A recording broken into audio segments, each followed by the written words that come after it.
Iniciando a tarde de hoje para conhecer a exposição Foto em Pauta Mundo Floresta, que ocorre aqui na Câmara 7 em Belo Horizonte, que é a Casa da Fotografia de Minas Gerais.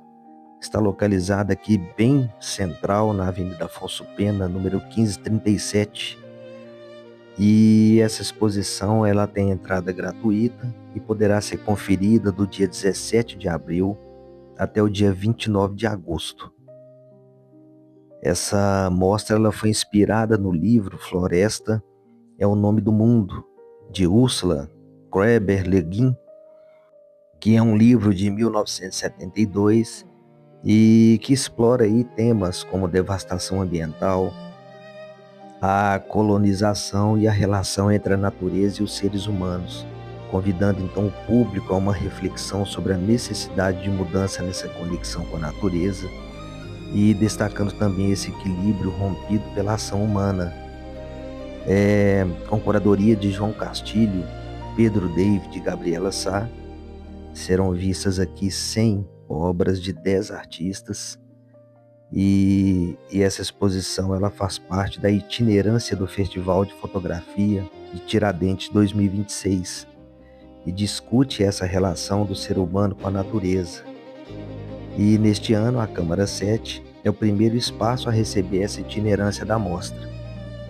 Iniciando nossa caminhada vendo essa exposição de fotografias do Muzuki Note e essa é uma série fotográfica sobre a floresta como espaço de circulação de forças invisíveis e chamadas por ele aí de os pertences do ar.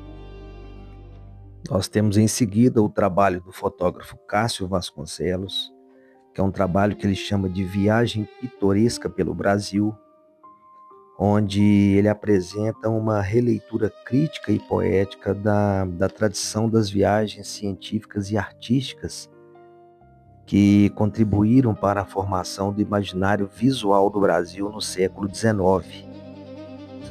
Temos um imenso painel fotográfico que são complementados com 4 fotografias laterais que fazem parte dessa série do artista.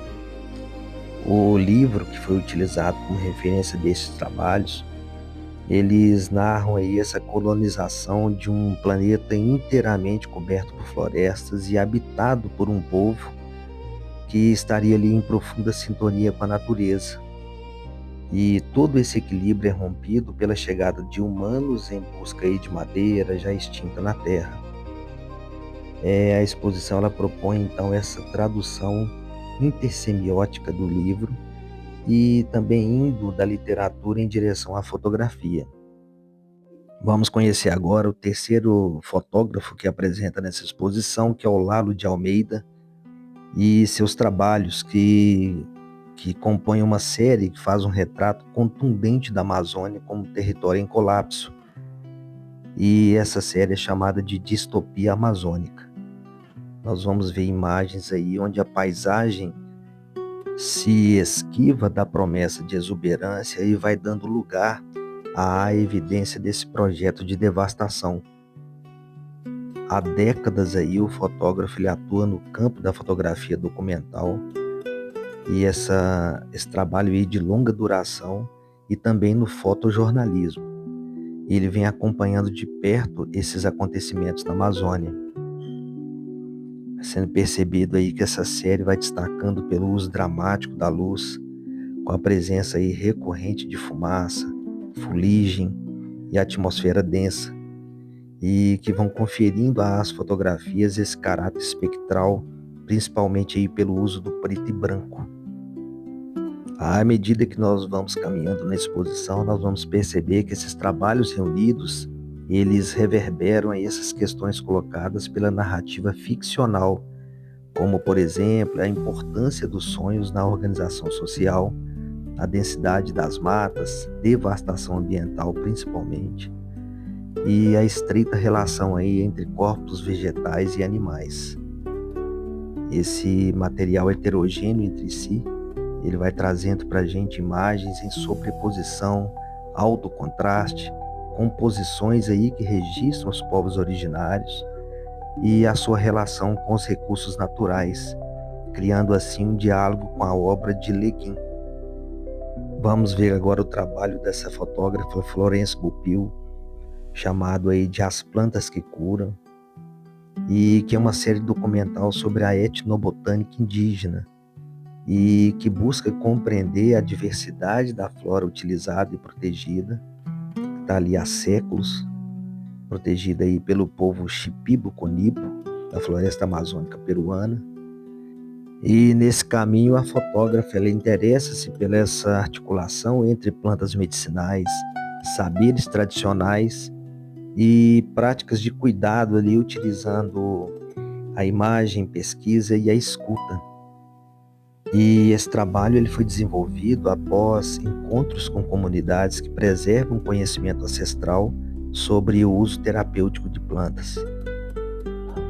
Vamos prosseguir nossa caminhada aqui e conhecer o trabalho de Franz Krajicberg, que é uma obra fotográfica desse artista e também fotógrafo que mostra aí sua relação física direta e ética com a paisagem, especialmente aí com florestas devastadas, troncos queimados e áreas marcadas pela ação predatória humana. Essas árvores calcinadas, raízes expostas e fragmentos de terra aí que compõem suas imagens de forte potência simbólica e testemunhal é uma prova de como ele retrata essa fotografia, que é um gesto aí de resistência e de luto, um modo assim de tornar visível essa destruição ambiental e de convocar o espectador a uma posição ética. Sua fotografia tem um aspecto escultório, onde ele seleciona cuidadosamente aí esses elementos da paisagem e vai usando aí sua lente de campo de visão fechado para ele poder enquadrar troncos, isolando então formas, desfocando esse fundo, e dessa forma ele constrói uma linguagem fotográfica alinhada à linguagem escultórica. Essa faceta do fotógrafo, embora aí apresentada em algumas ocasiões, permaneceu secundária por décadas, contribuindo para que muitas das fotografias aqui exibidas elas estejam sendo expostas pela primeira vez. E uma curiosidade é que esse artista polonês, radicado no Brasil, foi um judeu sobrevivente da Segunda Guerra Mundial. E seus trabalhos eles atravessaram aí a escultura, a pintura, e agora nesse momento podemos verificar também a fotografia. O trabalho seguinte que nós vamos conferir é de Daniela Paoliello e é uma série chamada A Noite é Também um Sol. E essas duas imagens tratam da experiência do noturno como um território sensível, estético e perceptivo, e que vai enfatizando aí essa potência das luzes mínimas. Ela que é fotógrafa e também artista visual.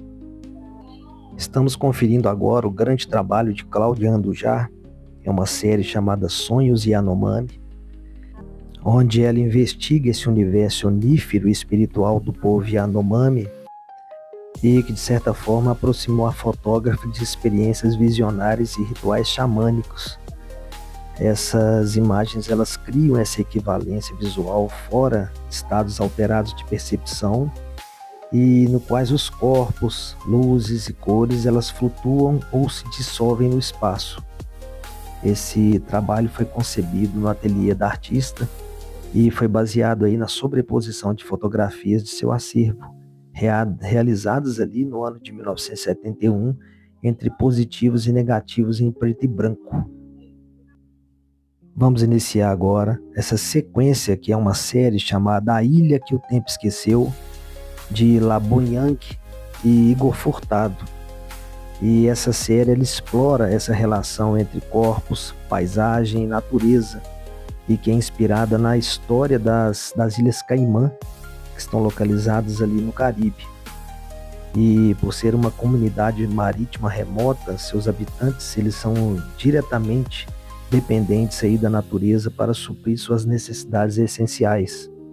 E nesse processo, ambos os fotógrafos, eles vivendo aí por um mês nas ilhas, durante a residência artística Open Palm, Eles passaram a explorar essas interseções entre a história local e os saberes tradicionais que atravessam ali o território e essa prática artística de ambos, e assim ele teceu tramas com folhas e sementes, dando origem a vestuários e acessórios como se fossem esculturas vestíveis. E Furtado foi documentando todo esse processo e essa presença desses corpos esculturais na paisagem, tendo tudo isso registrado nessas fotografias que nós vimos há pouco. E para encerrar essa visita, estamos agora vendo as fotografias, que é o trabalho fotográfico de Cian Davey, que é uma série chamada O Jardim, e que é uma obra dessa fotógrafa que toma o espaço ali doméstico, particularmente o jardim, como um território de cuidado, de convivência e também de transformação. E essa série que ela criou dessa forma fotográfica de produzir esse jardim, eles foram inspirados aí no próprio jardim dela, que está localizado ali no sudoeste da Inglaterra. Fica, portanto, o convite e o registro no Repositório Artístico Mineiro de mais uma exposição de arte que pode ser conferida aqui no canal ou presencial nesses prazos que eu falei aqui durante o vídeo.